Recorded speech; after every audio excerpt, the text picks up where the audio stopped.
Transfer చేయాలి కానీ payment నేను చేసుకోకపోతే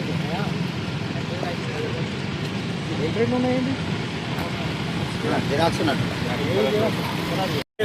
ట్రాన్స్పోర్ట్ బీసీ వెల్ఫేర్ శాఖ మంత్రులు ఉన్న ప్రభాకర్ గారి ఆదేశాలతో మనం జనవరి 1వ తారీఖు నుండి 31వ తారీఖు వరకు రాష్ట్ర రోడ్డు భద్రతా మాసోత్సవాలను జరుపుకోవడం జరుగుతుంది.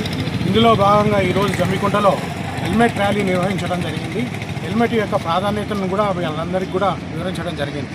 మన శరీర అంగాలలో అన్నిటికంటే కూడా తలలో ఉన్నటువంటి మెదడు కీలక పాత్ర వహిస్తుంది. ఏ అంగం కదలాలన్నా కానీ, ఎలాంటి ఆలోచన రావాలన్నా కానీ, కంటి చూపు కానీ, వినికిడి శక్తి కానీ మొత్తం కూడా మెదడు పనితీరుపైన ఆధారపడి ఉంటుంది. ఒకవేళ ఏదైనా యాక్సిడెంట్ జరిగినప్పుడు శిరస్నానం లేకుండా ఉంటే మెదడుకు ఏదైనా దెబ్బతగిలినప్పుడు మెదడు యొక్క భాగం ఏదైతే దెబ్బతింటుందో దానికి శస్త్రచికిత్స అనేది చాలా స్వల్పమైనటువంటి అవకాశం ఉంటుంది.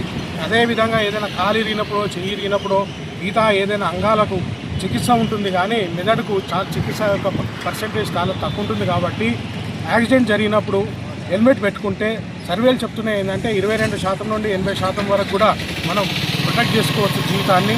కాబట్టి మీరందరూ కూడా విధిగా హెల్మెట్ పెట్టుకొని వాహనాలను నడపాల్సిందిగా ఈ సందర్భంగా మీ అందరికీ విజ్ఞప్తి చేస్తున్నాను. Thank you very much. ఇందులో భాగంగా ఈరోజు జమ్మికుంటలో హెల్మెట్ ర్యాలీ నిర్వహించడం జరిగింది. హెల్మెట్ యొక్క ప్రాధాన్యతను కూడా వాళ్ళందరికీ కూడా వివరించడం జరిగింది. మన శరీర అంగాలలో అన్నిటికంటే కూడా తలలో ఉన్నటువంటి మెదడు కీలక పాత్ర వహిస్తుంది.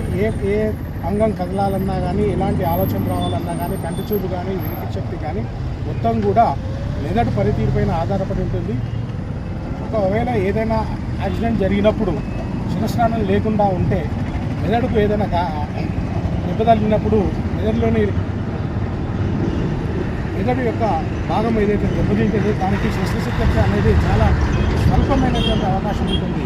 అదేవిధంగా ఏదైనా కాలు ఇరిగినప్పుడు, చెయ్యి ఇరిగినప్పుడు, మిగతా ఏదైనా అంగాలకు చికిత్స ఉంటుంది, కానీ మెదడుకు చికిత్స యొక్క పర్సెంటేజ్ చాలా తక్కువ ఉంటుంది. కాబట్టి యాక్సిడెంట్ జరిగినప్పుడు హెల్మెట్ పెట్టుకుంటే సర్వేలు చెప్తున్నాయి ఏంటంటే 22% నుండి 80% వరకు కూడా మనం ప్రొటెక్ట్ చేసుకోవచ్చు జీవితాన్ని. కాబట్టి మీరందరూ కూడా విధిగా హెల్మెట్ పెట్టుకొని వాహనాలను నడపాల్సిందిగా ఈ సందర్భంగా మీ అందరికీ విజ్ఞప్తి.